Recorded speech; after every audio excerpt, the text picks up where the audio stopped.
What's up, guys? It's me Boxing, and I just finished up watching Vergil Ortiz Jr. versus Maurice Hooker, which is a 12-rounder in the welterweight division. And this fight was Saturday, March 20th from the Dickies Arena in Fort Worth, Texas. And this fight was broadcasted on DAZN. And in this fight, it really showed why Vergil Ortiz Jr. is the next best thing in the welterweight division as he stops Maurice Hooker, a former world champion and top contender, in the 7th round. I initially predicted that Vergil Ortiz Jr. would get the stoppage between rounds 8 and 12.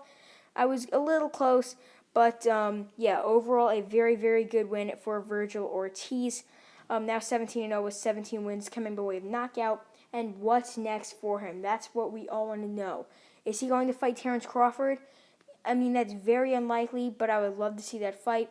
But what's probably next for him is a tougher fight than Hooker, but it has to be on DAZN with a DAZN guy that could be easily made. So I think a possible fight will be between Jesse Vargas and Vergil Ortiz, because both fighters are on DAZN.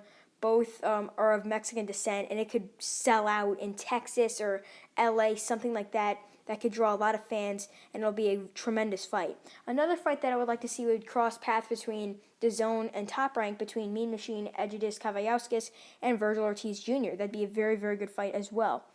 But Vergil Ortiz, just to get into his stoppage win, I initially gave Maurice Hooker 2 rounds. I gave him round 3 and round 4. The first 2 were all Vergil Ortiz. Round 3 was a swing round, could have went either way. But round 4, Vergil Ortiz actually got hit with a lot of shots, and Maurice Hooker looked very good in that round. But in round 5, Vergil Ortiz was just hammering Maurice Hooker to the body. And Hooker even said in his corner at the end of that round, "I could not breathe," because he was hurt to the body so bad. And all those jabs, right hands, uppercuts to the body were sucking the air out of his lungs, so to speak. But in round number 6, Vergil Ortiz landed another beautiful body shot combination, then followed by an uppercut, then some more shots to the body that sent Maurice Hooker down. And I thought that it could have been a stoppage in the 6th round, similar to the Jose Carlos Ramirez fight.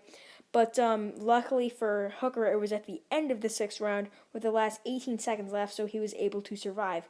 But then in the opening of round 7, right as Maurice Hooker and Vergil Ortiz Jr. were trading, Hooker landed a nice shot to the temple of Ortiz, but then since he was wearing Everlast gloves, which aren't too great when it comes to landing shots, and most fighters are known for breaking their hands in Everlast gloves, Maurice Hooker went down. I initially thought it was a body shot, but after further review, it was proven to be an injury, and even Maurice Hooker said it himself. After landing that shot, his hand popped.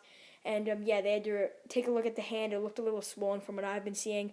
And, but still, even though it was an injury that ended the fight, I think Maurice Hooker probably would have got stopped that round because he was just getting broken down with those body shots in round 6.